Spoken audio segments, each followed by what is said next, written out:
Back at it with the car talks, and today I want to talk about being an agent versus being an investor. So for you guys that have been watching my channel for the past 3 years or so, you guys saw that I started my journey with becoming a real estate agent. So it's almost been 4 years since I've been a licensed agent, which is crazy because I got my license at the age of 20 and I'm 23, about to turn 24 here soon. So it's insane. Time definitely flies by. And before I even got my real estate license, I knew about real estate wholesaling. I watched a lot of videos about it, like Wholesale to Millions, that channel, Brent Daniels, his channel, and some other people as well, Max Maxwell. But I never had a deal. Like I called, but I wasn't calling like consistently. It would be here or there. I feel like I had more fear back then. So nothing really prevailed out of that.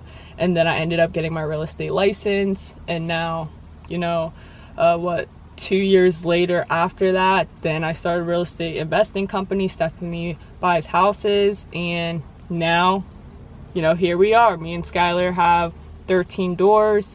And we've been wholesaling. We've been fixing and flipping, doing novations, wholetailing, where we buy a property and then we put it on the market right away with barely doing as much work to it. Wholesaling land as well. You name it, we done it. We haven't done creative financing just yet, but we're in the works of, dealing with something right now. So eventually, but getting back to being an agent versus being an investor. When I came into being an agent, I really thought that you were your own boss. Because that's what, they portray online. Like, you're your own boss. You can do this. You can do that. You basically make your own schedule. You live your life. But no, that is far from the truth. So when you're a real estate agent, you are helping buyers and sellers. You're helping buyers and you're making offers on a house. You're helping sellers sell the property and you're getting a commission. But you have to realize when you sign a buyer agency and a listing agreement, those buyers, those sellers, they become your boss. When they say, hey, it's a Sunday, I want to see a property at this time, and you check the property on the MLS, it says offer deadline tonight at 8 o'clock. It's like, dang, I really got to go show them this property, and it's a Sunday. I'm just trying to chill with the family. It's the Sabbath, I just want to relax, right? But no, you have a fiduciary duty to go show them that property, and that is the annoying part. And then you have to show them these properties, drive around all day long for them to say, I don't like this, I don't like that, or you make so many offers just for them to not get accepted. I just got tired of it. I realized, I'm like, I got my real estate license, but do I want to be a real estate agent forever? No. So then, as I started working more and stuff in the business, was helping sellers, because as you're new, you typically gear towards buyers, which is cool. You want to learn both sides of the business, but when you're working with sellers, it becomes so much easier where you're just handling all the paperwork up front. You are handling negotiations when, an offer comes into play, but you still have to market. So when we were during, a couple of years ago, it was so much easier where you just put a property on the market, you get so many offers and it sells like that. Now you have to work even harder just to get a property sold. Not saying I don't like the hard work, because I'm all about putting in that work and doing the marketing because I love marketing. That's just what I love. So it comes easier to me thanks to, God giving me that gift. But, yeah, so that's why it's with being an agent, the number one thing I didn't like is that you're not really your own boss and you're driving around doing that stuff. But it just depends. Are you going to be a buyer's agent, or are you going to be a seller's agent, or are you just going to be both? So what I realized, it's what is your goals? An investor told me, he asked me, he was like, what are your goals? And I told him my goals and stuff. And this was in 2022, the beginning of 2022. And that's when I switched my business all the way to basically focusing 100% on investing and wholesaling and stuff. And then eventually the rentals and partnering with Skylar. But this video is not really about me. It's about being an agent versus an investor. Now, an investor, what I like about, doing that is I literally wake up when I want. I'm my own boss. I do what I want. Today is Friday. I could literally go drive to the beach right now. Like, I don't have to work. We have, I don't like to say employees, because no, like, we're like a family. So we have team members, we have our fam, you know, working, you know, making calls and stuff like that. Like, we have a good system we built. It's not the best. We're still continuing to develop each day, but I don't have to work, which is, you know, kind of cool. But I work because I love it, because I want to. I like seeing the growth. I love building the company. And I like getting better each and every day, you know, mentally, physically, and, you know, just with the team in general. So, and spiritually, getting better spiritually every day as well. So I like that. You know, I get to create my own schedule. Now, another thing is, in regards to being an agent, whenever you get paid, you still have commission splits. So let's say you're about to get 3%, and it's not even really 3% anymore. It's really around 2.5% of commission. And if you're a buyer agent, you may not get paid at all, just because of that new lawsuit that came out recently with NAR. Basically, you can't even put the commission, like the listing agent can't put the commission on the MLS, which is crazy. So a lot of buyers agents are going to be out of this business for sure. A lot of agents are going to be leaving. So, but going back to the commission, like, let's say it's, you know, 2.5%, whatever the case may be. You don't get that 2.5%. You got to split that with your brokerage, right? Whether that's a 60-40 split, 80-20, or sometimes it could be 100% split if you're paying like a higher monthly fee, whatever the case may be.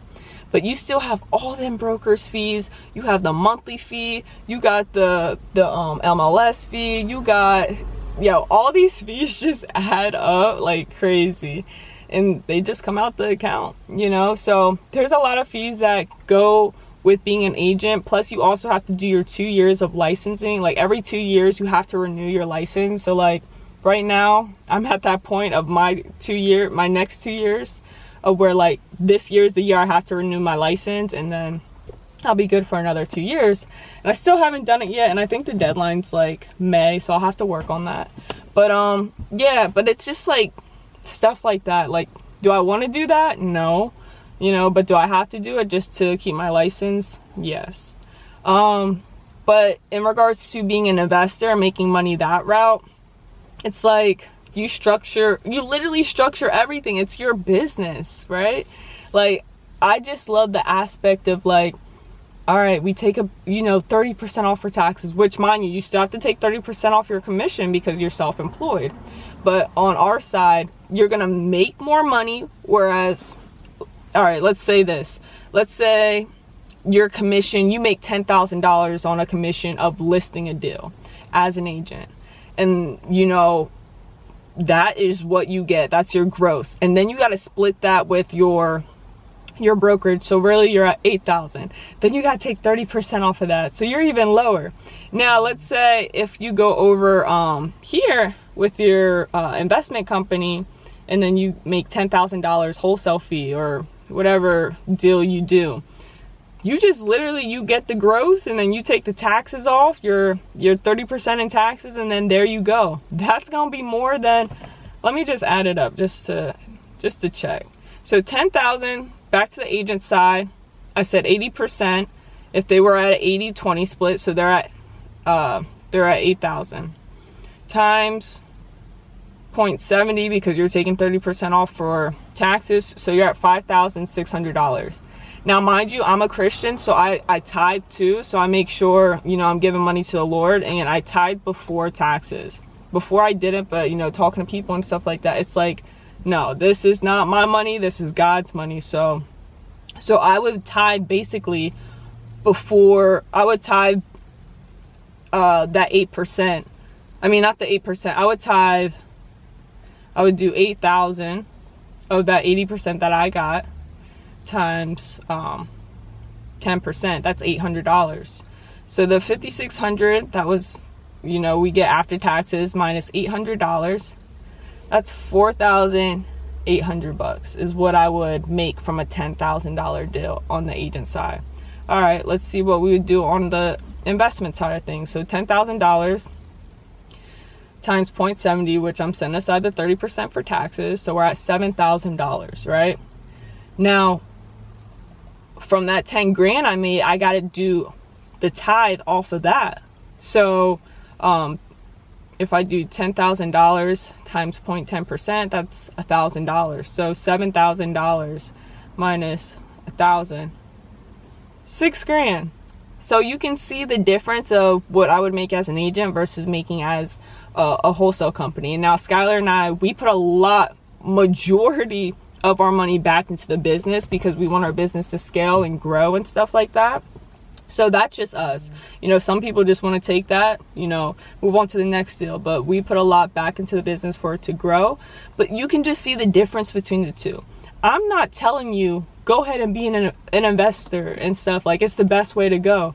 No, there's going to be hardships. There's hard times. Like, there's times when you're completely broke. There's times when your bank account is negative. Like, it's not easy. It is not for the weak. And I don't want to portray that it is easy. Being an agent isn't easy as well. Like, there's times where you go months without getting paid. You have ups and down cycles. But at the end of the day, it all depends on what your goals are. Remember, like, when I had that investor talk to me, he asked me, he was like, what are your goals? And I realized, like, I do not want to be an agent for the rest of my life. I want to develop a rental portfolio. I want to have passive income. I want to, you know, own properties. So figure out what your goals are. Like, outweigh the pros and the cons between the two.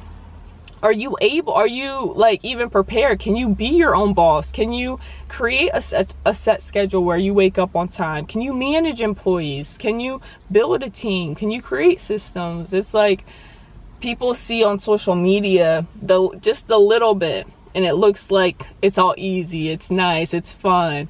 And not gonna lie, it is fun, but it's not easy.